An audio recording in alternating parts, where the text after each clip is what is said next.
Okay, it's recording now.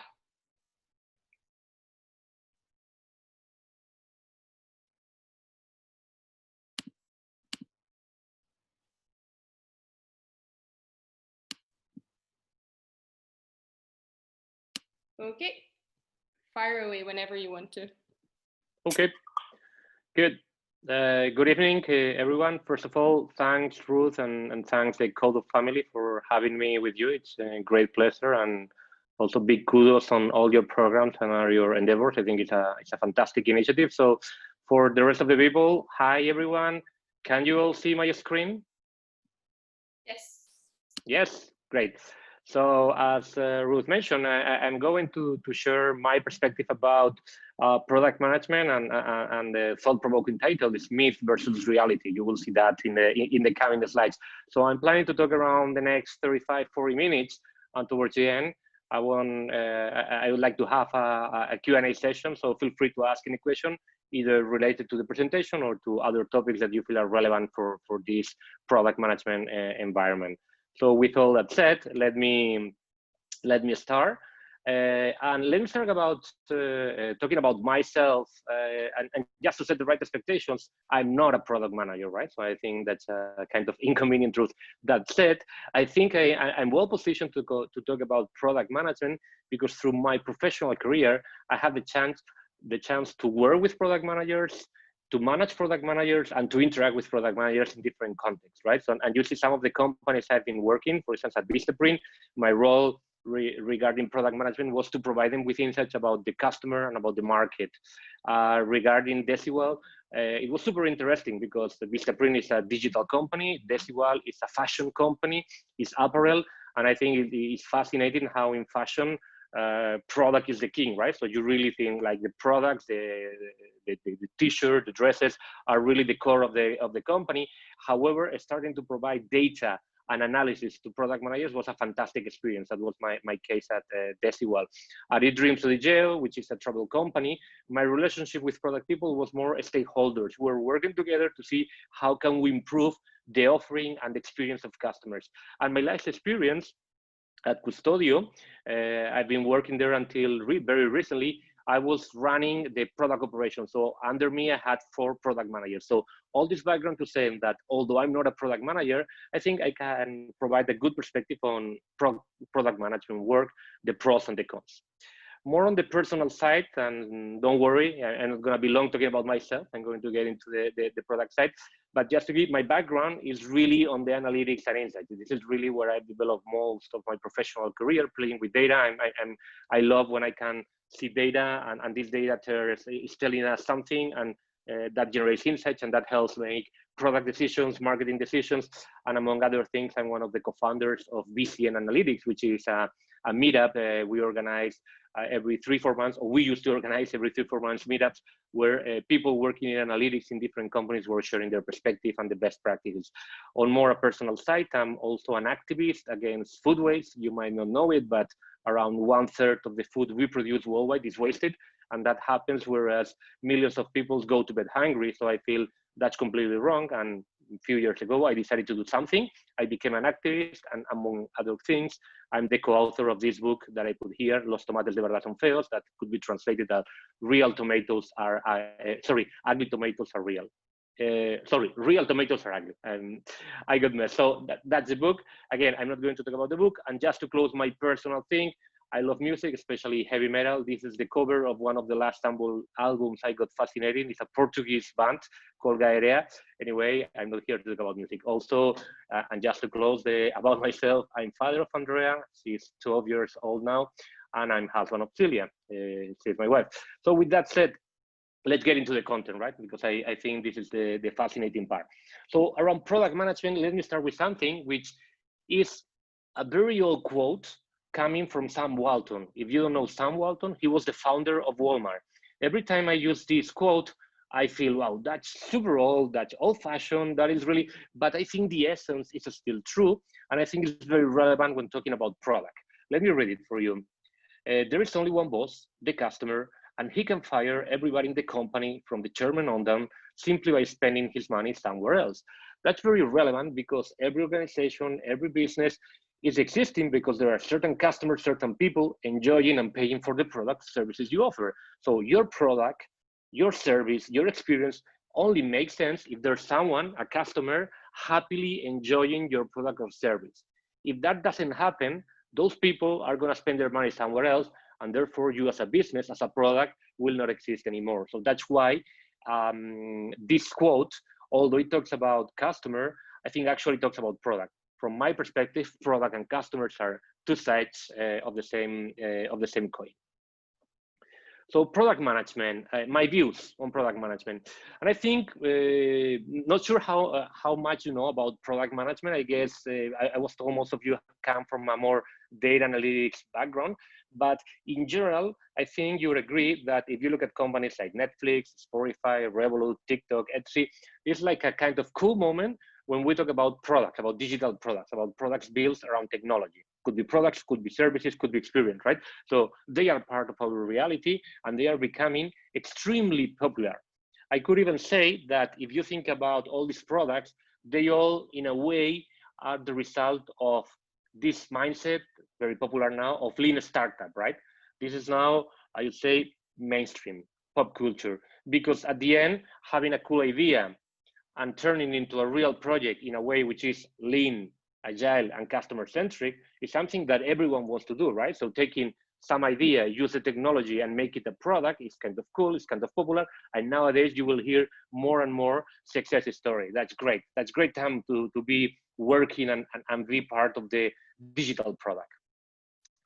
And why is that? Also is because this digital product has been really embracing this culture of Agile and Scrum. Again, not sure, I don't want to get too into the specificities, but this idea of being an Agile company, so doing fast iterations, are really giving teams autonomy, is becoming, again, super mainstream. And maybe I'm a bit biased, but what I'm hearing or what I'm reading is, think about job descriptions. All of them have this. We are looking for these roles, and we are an Agile company. We are working in Scrum. Everyone is talking about that when looking about searching for candidates, right?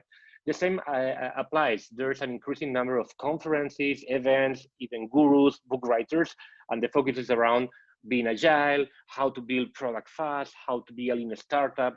This is really something that is becoming so popular that probably years ago no one could see that, but now it's like part of our daily activities. And obviously this Agile Scrum is also part of certification courses. You see, if you search for Agile certificates, Scrum certificates, there's more and more courses doing this. And if you think about product management, getting more into the job, this is becoming a hot job, a hot opportunity. I'm using now one of the great books about product management. It's called Inspired by Marty Kagan. And I'm taking a quote from that book. And basically, this guy, who is, I think, well-respected and has a strong background, has worked for fantastic companies, is saying the tech product management job is today one of the most desired jobs in our industry. And it's the leading source, the proving ground of startup CEOs. So basically what Marty Kagan is saying is, if you think about being a product manager, this is now by far one of the most requested jobs in all the companies. And in general, of these digital companies, could be a startup or could be companies in the early stage growing, look for skilled product people to lead the company at the end. Because if you think about the digital, the product is core, is fundamental, is what gives sense to any company, right? So being a product manager roles, and I made a quick and dirty Google search comparing product management and marketing manager, the Google trends, right?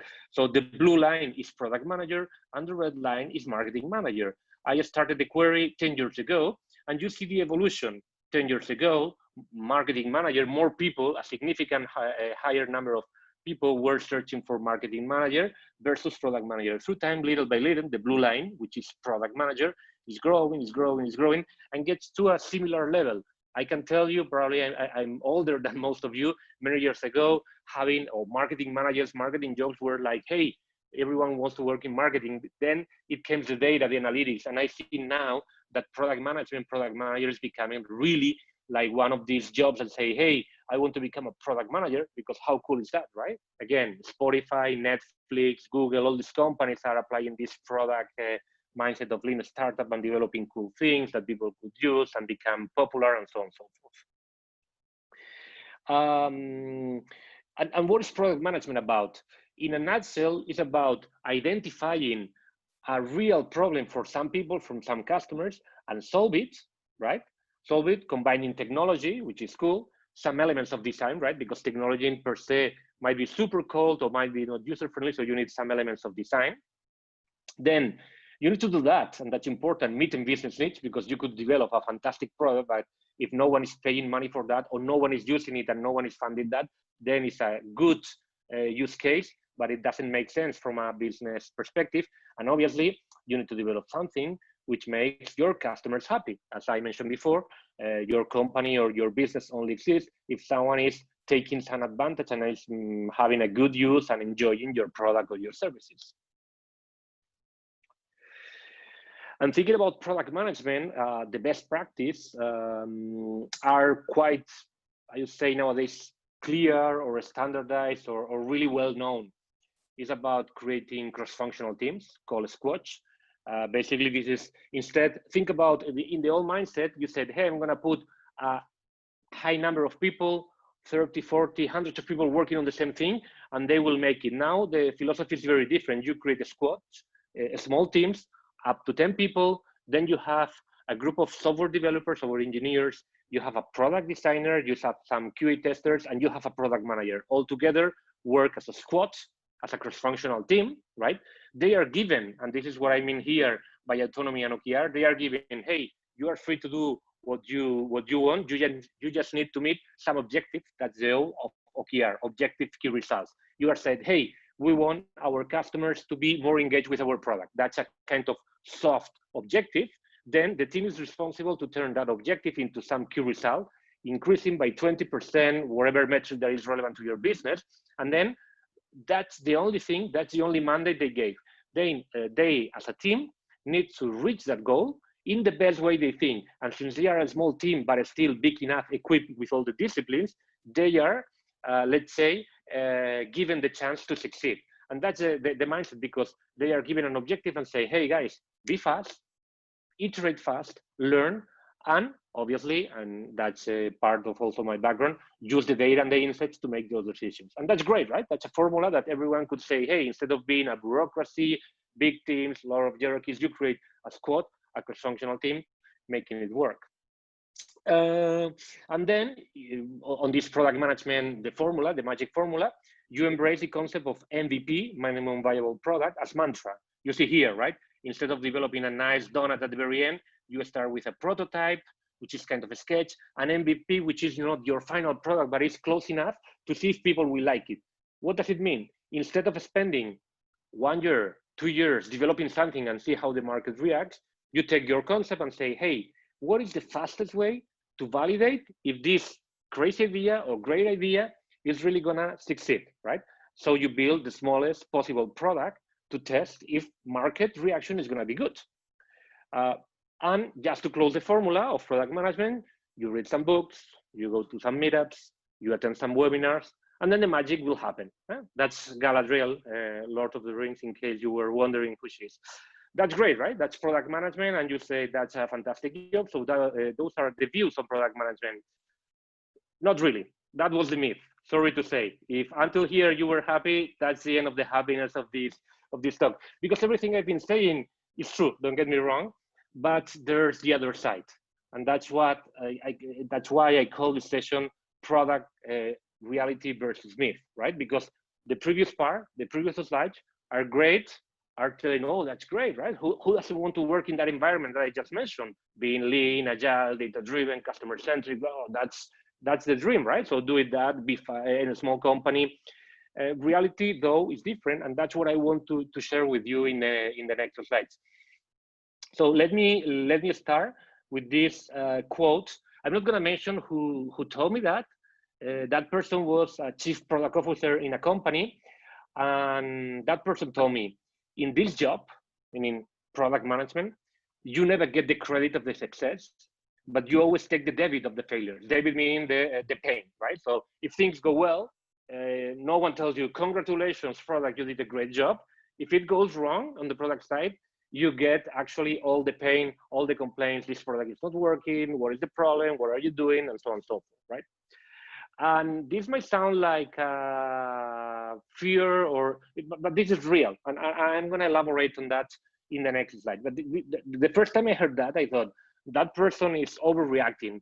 Few months after, I had to recognize that this statement was true in that case, but also applies in many companies that I've been working or I've seen people working. And when they explain me the reality, so that is the real case of the reality, the real reality of the product. So let me start with an inconvenient truth. And I know this is about to tell you how exciting product management is, which is, but also I think it's fair to give you some background or some context. Product manager is a very difficult job. Not everyone can succeed, sorry to say. And I know people that will say, you could do whatever you want in life. Well, sometimes some things are easier than others. And I can tell you being a product manager is difficult. Because think about it. Think about the previous slide. You have to do something which is create product, a service that people, customers see value, which is, might sound easy, but it's not that easy, right? Value is really important. Hey, I like that. I use that, right? I get some value from that. Second thing, needs to be feasible from the technical side, because you could have this fantastic idea, but when you think about how to implement it, how to code it, it becomes more complex than you thought. There's many complexities on the technical side, APIs, you depend on Apple, you depend on Google. There's an increasing list of technicalities that make that more difficult. And still, you have to bring the value to customers, but you have to bring the value to customers, make it feasible, make it easy to use because the product could work technically. Even the customers say, yeah, I want that product, but the way you resolve it, the user experience is not great, right? So there's many products that tremendously fail just because the user experience, and after products which were doing the same thing and that just made the user experience better succeed, right? So needs to be also easy to use.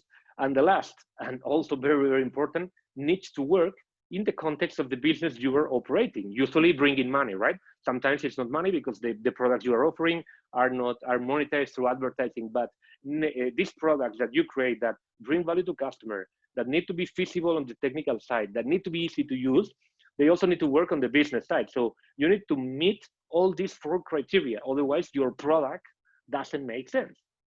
And if this list doesn't seem like a big deal, which I think it is, there's also what I call the challenges on the job. So in the next slide, I'm going to show you some challenges in no particular order. So let me give you the first one: the technical debt or legacy. I use the iceberg image because it's very telling of the reality. It's a good comparison. Usually, unless you are starting a product from scratch, literally a startup, you usually take some piece of code that someone else developed that was created in certain moment with certain limitations, either of budget or language skills or whatever. And all of a sudden, you find that when you get into the specifics of the product, it's super complex to upgrade, to update, to change it. So you might have this great idea and you think, okay, I have some technology already existing in my company, that all of a sudden you realize that that technology, instead of helping you, is draining you, right? Because it makes you that to fix one thing, you need to develop 3 things because you need to fix a previous problem that no one fixed because at that point was not a problem, right? So I hope this makes sense, but because it's a bit abstract, but let me tell you that this is usually one of the biggest problems that product management face, which is you need to develop something based on an existing technology, on an existing, let's say, assets that are not that easy to maintain or to change. As you probably know, technology evolves that fast that a language used maybe 3 years ago is not valid anymore, or people are using a completely different approach in the way they manage technology, right? So that could be one of the first challenges you may have, technology debt or legacy. Second problem is the stakeholders, people. Not sure how many of you have worked in companies where you have many departments, but usually in companies, you have product team, but you also have finance team, marketing teams, analytics teams, et cetera, right? So all these teams, the bigger the company, the bigger the chances are, all these teams have either different goals or different agendas or different perspectives. Usually, let's say a marketing team needs to commit to certain revenue and just say, hey, when I'm going to have this product. So I don't really care about things. I just want you to provide me this product by that day, right? So people, stakeholders, are gonna make the work of the product manager more challenging because they add an extra layer of, hey, they maybe understand the philosophy, the logic of the work, but they have their own instruments. Finance team, hey, we need to make the revenue and we need to reduce the cost, right? So if you are late in a development and that means extra cost, they are not gonna be happy. So they have different needs. And that's part of the reality, right? So again, those of you who have worked in companies probably have seen it or have felt it before. More on the stakeholders, let's talk about top management. Many companies, the CEO, the managing directors, are in these moods that they think, hey, I'm right because I'm either the founder, I'm the CEO, so I'm gonna tell you what you have to do. Why? Because I tell you, right? So this is the classical principle of loudest voice in the room is the one deciding. So it's not a data-driven discussion. It's okay, I'm the CEO, I think this idea is better. I don't really care about the data or the opinion of the rest because I'm the boss. And that mentality, you could find it in certain moments in certain companies, right? So that makes the stakeholders, the chapter of top management, really a problem. And this is some people call it ZEBRA, which is the acronym of zero evidence, but really arrogant people. Meaning that these are not the people who are going to be in a meeting waiting for you to come with a nice data and saying, oh, this is 20, this is 10, I'm going to take the 20 and understand. They say, okay, good, who cares? I have a strong opinion, I use it. A friend of mine told me something that the product would be better if we do that. And sad but true, in many companies, in many moments, these zebras, these top managers saying, you do what I tell you, are going to be there. And then your challenge as product manager is how to deal. How do you develop this beautiful vision of being lean, customer-centric, data-driven when someone tells you, you have to do that because I told you. And that's going to happen, sorry to say. Another problem is lack of clarity about the role. Product manager, as I said at the beginning, is a fascinating job, but it's relatively new job. So people out there, if you made a poll, if you run a survey and ask what product management is about, if you ask 10 different people not working in product, what is product management about, they will tell you 10 different things and they have 10 different expectations. So even if you think I'm a product manager and you have your own thinking about what a product manager is, these people are gonna have a different perspective on what the job is about, right? So that lack of clarity about your role, this misunderstanding, these different expectations is gonna make or makes the product manager management job more difficult. Challenge number 5. I already teased a little bit this one, which is a slave of roadmap.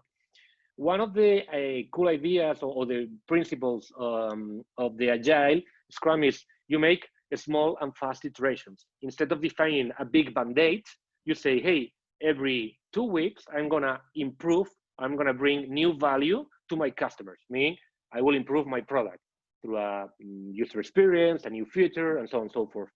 Problem is when people turn that philosophy and what they get or what they understand from a product team is, okay, in Q1, you are going to deliver this feature, in Q2, you're going to deliver this feature, in Q3, that feature.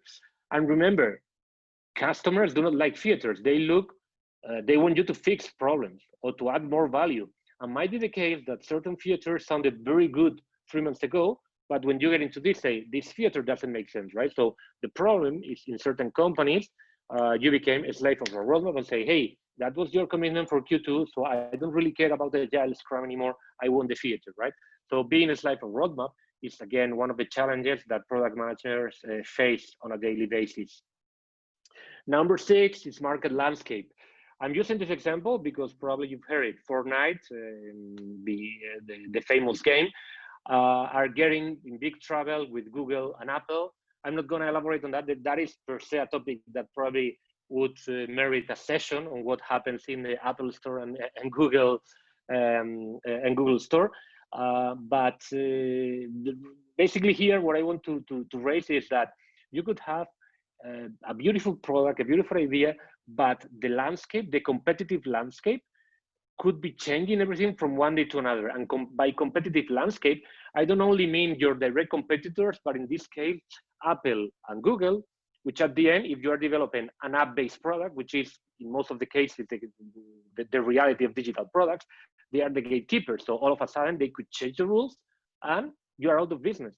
So that reality makes, again, your product management could follow all the principles, have a nice environment, a nice team, no problems with stakeholders, but all of a sudden, the business model you created is not valid anymore because Apple or Google changed the policies. And that happened to many, many businesses. So do not underestimate the importance of that, right? So market landscape or competitive landscape makes the product management work always difficult.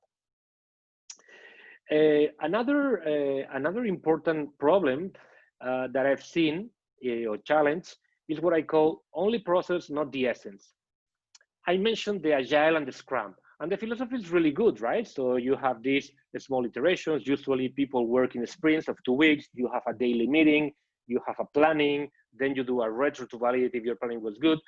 What happens, or what I've seen oftentimes, is that people stick to this process, to this, okay, we have to do the planning, we have to do the retro, we have to have the daily meeting, but at the end you are not getting the essence. And the essence, at least from my perspective, what really makes product management great is when you give value to your customers. Because if you follow an agile on paper process, but you are not adding value to your customer, that's over, right?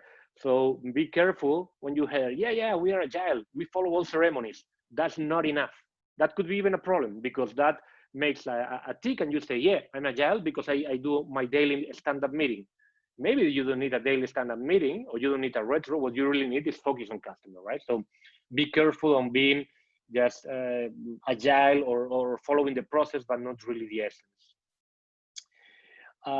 Number 8, not knowing the playground. Sorry, it's a typo there. Sorry. I get nervous with typos, so I fix it on the go. So not knowing the playground. Not all companies are the same, are not equal, right? So an obvious example is it's not the same thing, the challenges and the situation, if you are a startup, if you are working in a company in a growth phase, if you are working in a big corporation.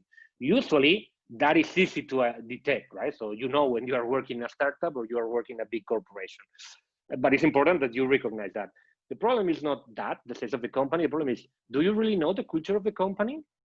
Because you could say, yeah, we are a lean and agile company, but that is, those principles, let's say, oftentimes are only applying in the last part, which is the development. The problem is that if you have this culture of top management says what they need to do, so only one people make the decisions, there's no real autonomy, then the culture of the company is not really lean and agile. It's really directive. It's really like you just do what we obey, otherwise you are out of the picture, right?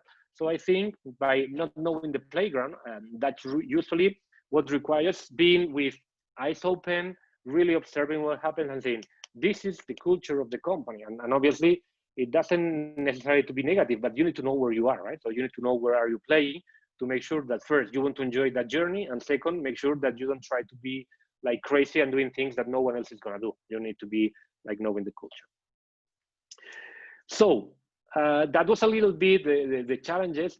And just to make it, or to complement to that, as I said, I'm not a product manager, but 2 months ago, I have this, I don't know if it's nice, but I feel proud of that idea, which is I reach 8 product managers I know, and I ask them the same questions, right? The same 6 questions. And I publish that in Medium or in LinkedIn. And the name of this mini saga is, I'm not a product manager, but I talk to them. Because from my perspective is, people talk about product management, but I want product managers to reflect on their job. And one of the questions I was asking is, what is the worst part of your job, right? So what I'm going to share in the next slide is literally a few quotes from them on this question, right? So one of the person say, hey, the worst part of my job is it's difficult to find time to think. Gathers everyone inputs and requests, all the data, and actually sit down and let it sink, assimilate it, and come up with good solutions to the problems. You need to fight a bit to protect that time and make sure you get it. Otherwise, your product will suffer in the long run. What this person told me, and if you go through the saga, you will see, it's, in this case, is Sylvia, a good friend working at Ocado now. Basically, what she is reflecting is, do not underestimate the importance of the time to think. If you're a product manager, you have to book time, you have to fight to get your time to think about your job, to think about your planning, because you need to be like the beacon of the team. You are not the leader, you're not really managing these people, but you need to inspire them. So you need to be in advance. So you need to do all the operational work that I was mentioning, collect the data, meet with people, understand the requests, but you need to have quality time for yourself, right? So that's, from her perspective, the most difficult part. Another person mentioned the zebras that I talked before. I'm gonna read, but I think you got the concept in the previous slide. There are a lot of stakeholders in possession of the one and only truth. It's hard to deal with those who also have a strong and immovable position and don't want to have an open conversation with actual data on the table. They are the zero evidence, but really arrogant ones. I guess many of you come from the data, so imagine that you come to a meeting with your beautiful data analysis and you find these people. For product managers, it's the same frustration, right? Because they want to develop something based on data and they cannot do that. Again, all these quotes are, I didn't make any edits, right? So this is really words from product managers. Another one, the worst part of my job is lack of a strategy and autonomy. Companies need to make decisions and sometimes they need to be directive. That's a fact. I personally get frustrated when I'm told what to do without understanding the why behind it, or if there is no strategy at all. At that point, you become a project manager and the essence of the product owner manager is gone. Basically, what this person is telling is, you know what? The worst part is when you cannot really think about the strategy about how to develop a beautiful product, you are told you have to do that by that day. All of a sudden, instead of being a product manager, you are a completely different job, which is a project manager. You are just supervising the milestones, and that's a completely different job. Very respectful job, absolutely, but not product manager. That is really just follow up the milestones. So that could happen, and that is one of the worst parts of product management for this person. Another one is talking about this stakeholder problem I was mentioning, or different expectations.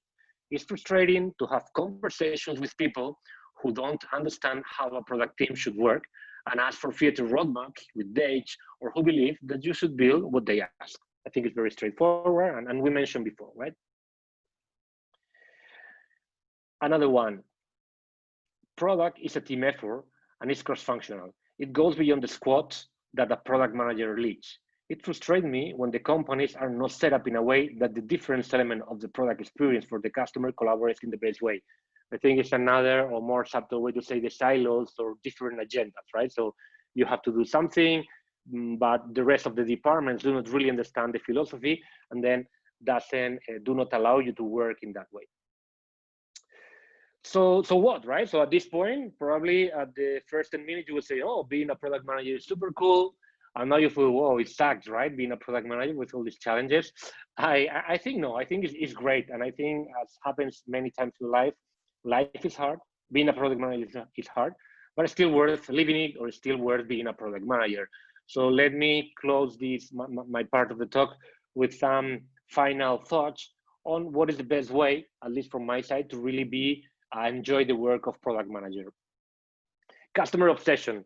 At the beginning, I put Sam Walton, the founder of Walmart. Now I put, let's say, a more recent case, which is Jeff Bezos, the founder of Amazon. And I think he has been relentlessly repeating this. Hey, we need to be obsessive, focused on the customers, right? Because the customers make sense. So what does it mean? You need to understand the problems of your customers, the challenges, and then solve them. You need to focus on outcome, not on output. It's very subtle, right? So you think you understand a problem, then you turn that problem into a feature and you focus on that feature. That's wrong. You need to focus in, did I solve my customer problem? I think it's very different, right? So do not implement features, bring value to customers. So make sure that whenever you are working in product management, you always have this reality bias, this acid test that, am I adding value to customers? Otherwise, I could be delivering features, but I'm not really customer obsessed. Number one, be fast. And be fast in every angle. Discover fast, discover what your customers need, iterate fast. So don't look for the perfect solution and be like that person who is shooting and is trying to find the right spot. No, try, shoot fast, iterate fast, deliver fast, and fail fast. No problem. Failure, I think, is important, because if you don't fail, but you don't learn, right? So try to do all these things, discover, iterate, and deliver, and fail fast. Do not wait too much. People, it's all about people. In this model, if you are planning to become a product manager in a squad, remember I said the model is this up to 10 people, you are gonna have different personalities, different people, different profiles, software engineers. And by the way, within software engineers, as you may know, there's many profiles, backenders, front-enders, different skills, different personalities. So you need to ensure that you really create a team, and you need to invest enough time to have a great team, because it's all about people. You will succeed if the people is committed. If they say, hey, we believe in this mission, we believe in this objective. If you are just giving them activities to do, that's not going to work. Then, and that's obviously a bit biased because I'm coming from that, but make sure that you use data and insights, and make sure that you are data informed, right? And I add the until very recently, this was the until wisdom was the usual chart. Recently, it was added this conspiracy theory that you might have, right? Anyway, I think it's very important that you use data and you use and analytics and the power of data to make sure that you make better products based because you have the right information. Number 5, as I mentioned before, failing is good, so learn from your failures. I think it's important that you read books, that you go to meetups, but make sure that you meet real people and you know the real failures. My take is that usually in meetups or in big events, people enjoy mentioning, we did that, we were successful, we are great. That's part of the, sorry to say, corporate bullshit, which makes sense, don't get me wrong. I've been also there. Eh? Everything I said, by the way, I've done it. So it's not like I'm telling you, hey, I did great on this, on the contrary. I think when you see someone presenting something beautiful, my recommendation is that you ask that person, probably after a conversation, now tell me the truth, tell me what was wrong. I think you need to learn from the mistakes that other people made. Ideally also fail yourself, because I think if you fail, you learn from that. Be ready. I think some people say around 50% of your product idea are gonna fail, so that's fine. Be ready for that. Don't take it personal, but make sure that you fail fast. Related to that, be careful with bullshit. I'm not gonna put this video because otherwise it would be too long. But this is a nice talk by Natasha Jen. She's a great leader in design. She has applied many times the design thinking, but look at the title. It's saying design thinking is bullshit. This is a nice YouTube video, because what Natasha is conveying in this video is like, hey, sometimes we are like just selling blue sky. We are just overcomplicating, and instead of calling it common sense, we create 20 workshops and sprint design to do things that are common sense, right? So be careful with bullshit. And I think another way to talk about bullshit is either name dropping, or just when you see people using the usual like Agile, Scrum, big data, all these things, you say, hey, stop it, right? So make sure that you don't get trapped into the bullshit.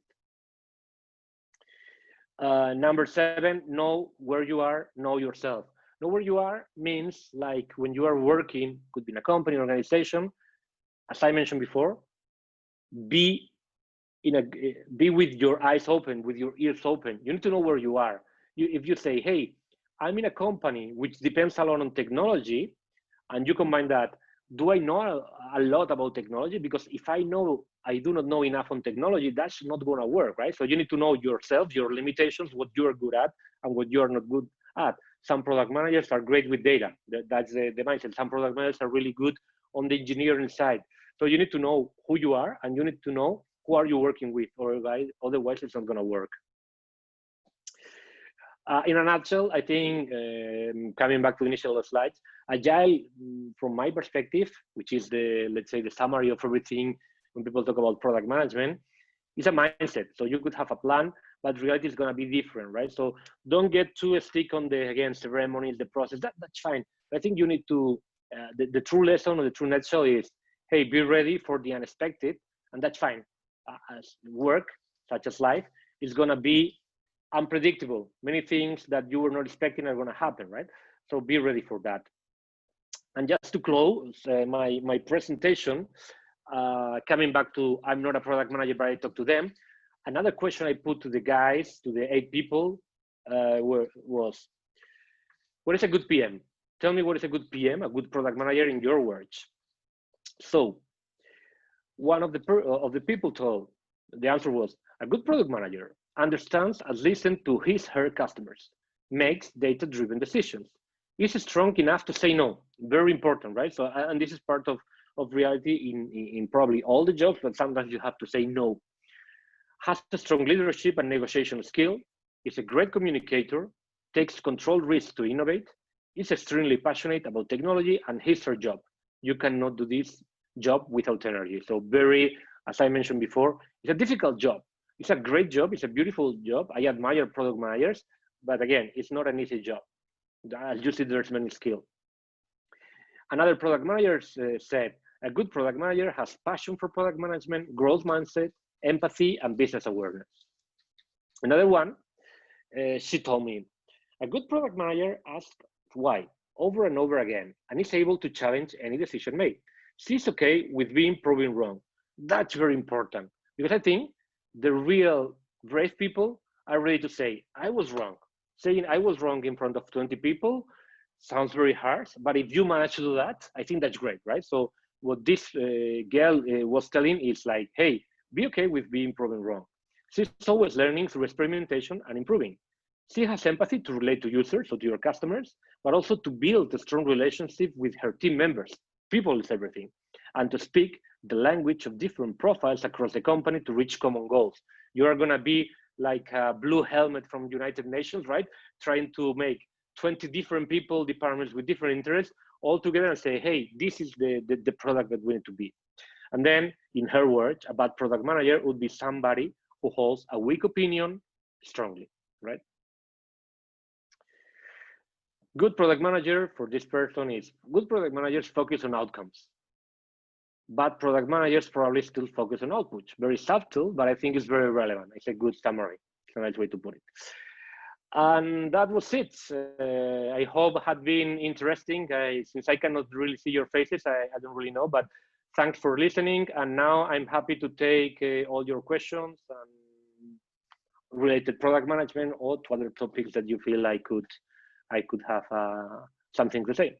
So all yours. Thank you very much, Manuel. I think it was really nice to get an insight from a different perspective there, because I mean, often we get product managers that come in and tell us about how great the job is. And so, yeah, it was a really nice, different point of view there.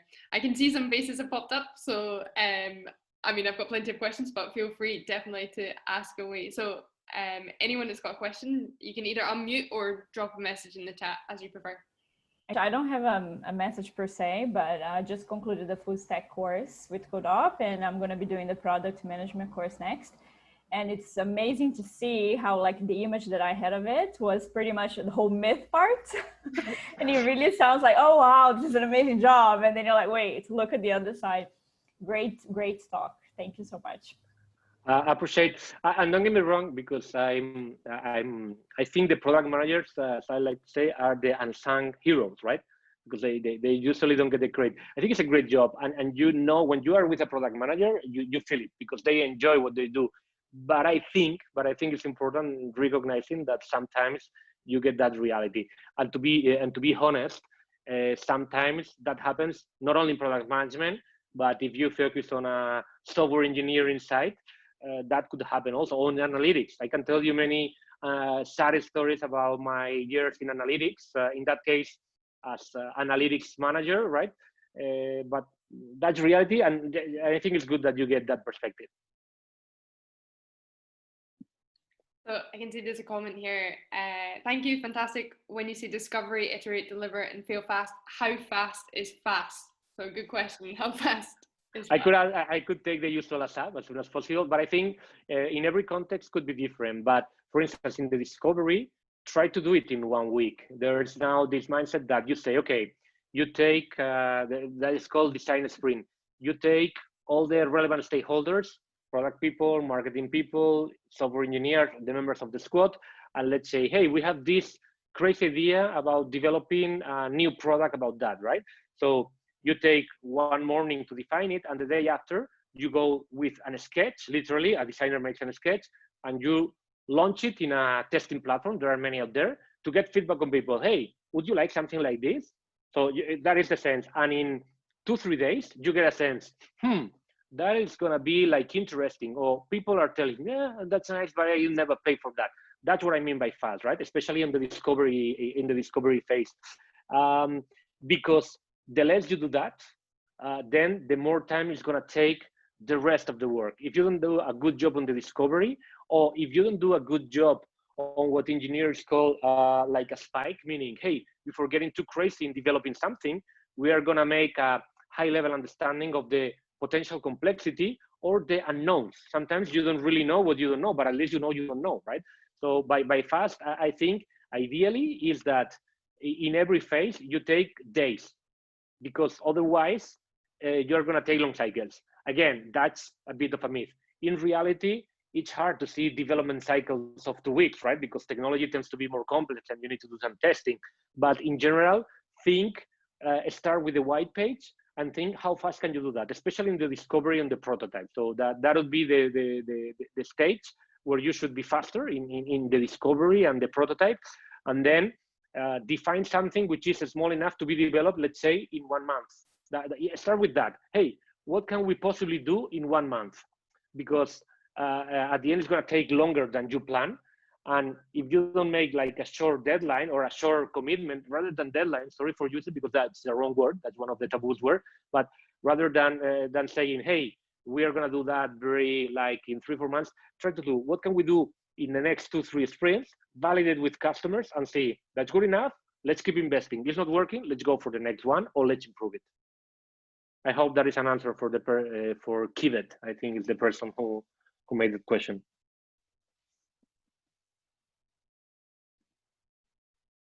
I'll take the silence as a yes. Anybody else have a question for Manuel?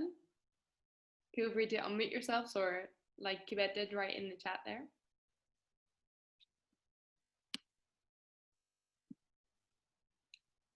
If not, I have a question. Sorry. I have a question because you were mentioning it, that there's lots of different types of product managers. What advice would you have for somebody that's just entering into the field and they don't quite know what type of product manager they are or they want to be? And is there a possibility to kind of move between different types of product managers? Because you're saying some of them have more of an analytic background, some of them have more of a tech background or marketing background. How does it work? So for the second, absolutely yes. People can and should grow, right? So I think one of the greatest thing about working in the digital and in the product is that you grow and you learn and you move, right? So that is the answer to the second one would be yes, definitely you can move. How do you know which type of product manager you are? I think you get a sense of what product management is, but I think if you take the full the full program, you see all the skills, and basically you have to do your own like CV saying, okay, what about engineering from 0 to 10? And this is more to yourself, right? Because, okay, since I'm a software engineer, probably I could say I'm very high, right? So that is not going to be a problem. So if I have to have a conversation with engineers, it's going to flow because we talk the same language. I know how difficult it could be to program. In fact, many people say that if you are not a software engineer, they suggest you learn a little bit about programming, not because you want to become a programmer, but because you know how to interact with a software engineer, right? That is one aspect. How good are you on customer, on research? Hey, if you're a zero, you're a zero, and then you know that's your gap. And then the best way to learn is ideally doing the job. If you haven't done it, you're going to get the supervision of someone. If you cannot get the job done because you are not offered that opportunity, then what you should do is some training on that specific area. But all the disciplines that product manager has, you have to rank or rate yourself and say, I'm strong, I'm weak, and then define, and you cannot be a star in everything, right? So you know, hey, this is my area of less expertise, and identify. So that's the first stage. And then once you know that, you ideally apply for something that matches your skill, but as said to the answer to the second question, you could improve and you say, hey, recognize I'm not good at data, right?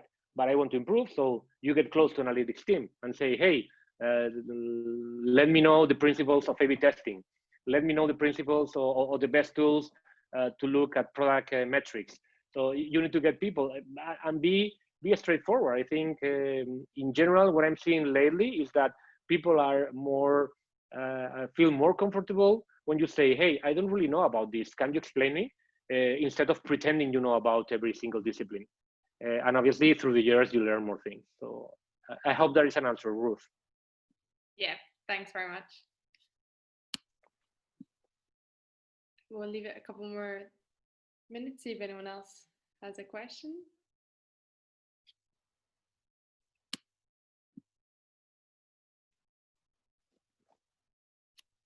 I have a question for all the people. Are you all interested in becoming product managers?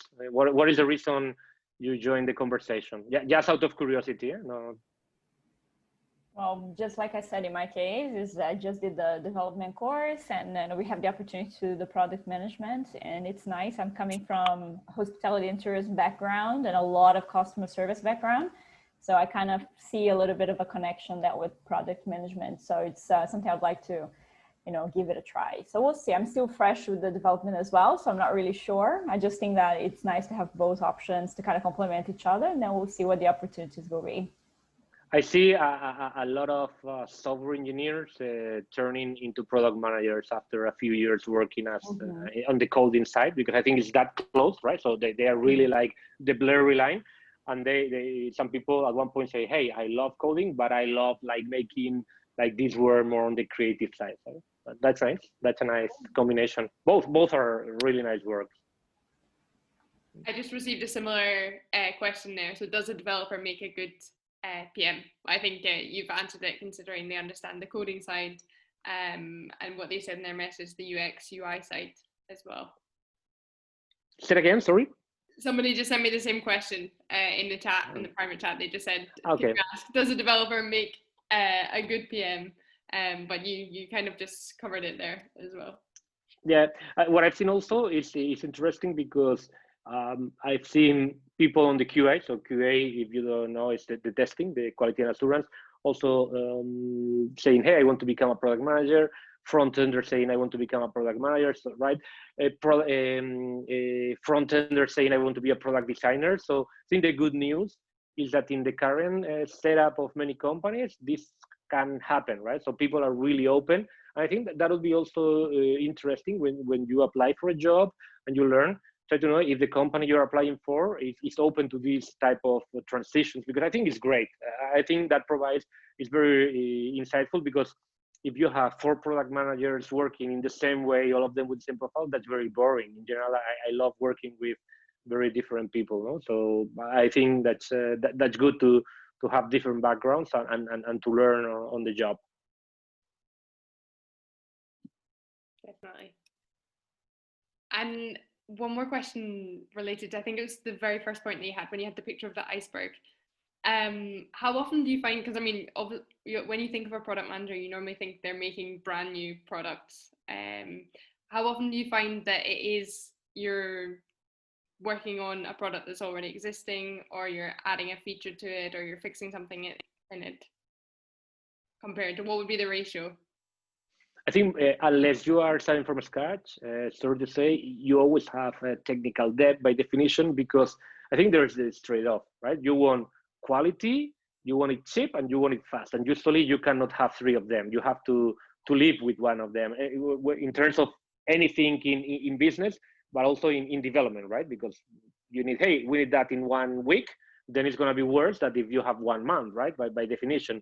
So in general, and probably I should have elaborated more, one of the things that product managers should do is to make sure that they partner with the technical leads, ideally with the CTO or the VP engineer, to really have a good assessment on what is the iceberg, right? Because I think if you don't know it, then you are not being realistic. And I mentioned in one of the slides, you need to know where you are, right? So if you know, hey, we are in a really complex setup in terms of technical depth, the sooner you know it, the better.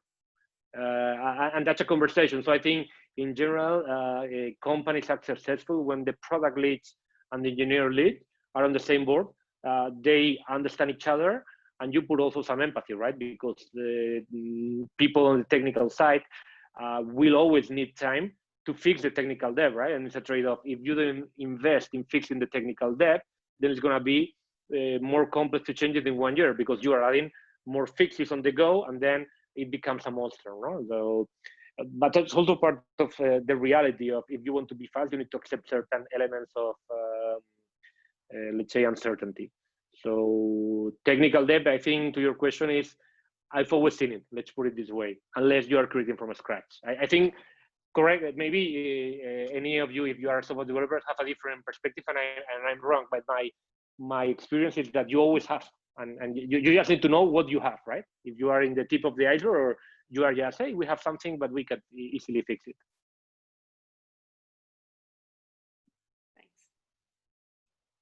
I guess if there's no more questions, thank you very much, Manuel, for joining us and for your kind of honest insight into the world of PM. I hope it was helpful for those that maybe want to join the PM course or thinking about entering the PM world. Like I said, we've recorded it, so we'll also pop this onto YouTube so you can have a look and share it with our community so you can have a look afterwards as well at the video, look back at the recording. Perfect. Thank you very much then. Thank you. Have a nice day. Thank you, Code team, and thank you, and Walton. Bye-bye. Bye, everybody. Have a nice evening. Bye. Bye.